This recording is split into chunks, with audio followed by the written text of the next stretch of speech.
متابعينا الكرام، مرحبا بكم في فيديو جديد. إليكم أبرز العناوين.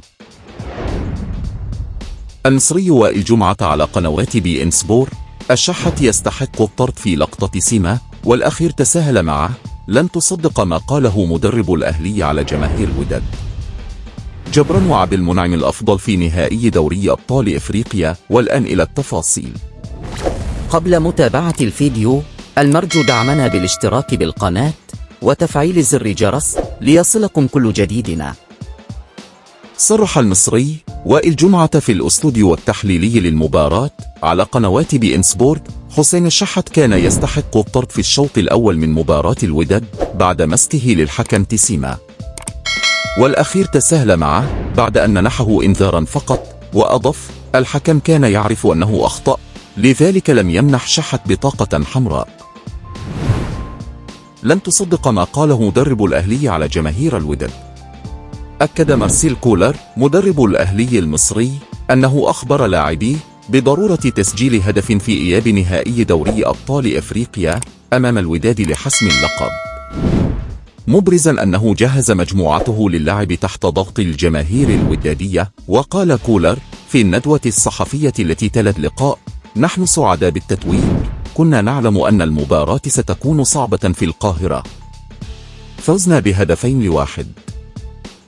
وأخبرت اللاعبين حينها أن مفتاح الفوز باللقب هو تسجيل هدف في الدار البيضاء، والحمد لله استطعنا تسيير المقابلة مثل ما أردنا وتمكنا من تسجيل الهدف.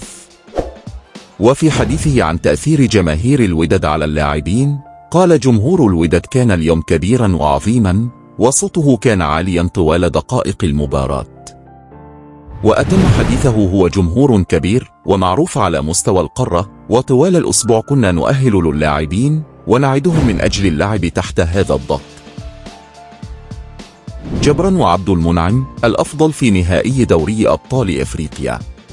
نال القائد يحيى جبران الدرجة الأعلى تقييما من جانب فريق الوداد الرياضي أمام الأهلي المصري لحساب إياب نهائي دوري أبطال إفريقيا.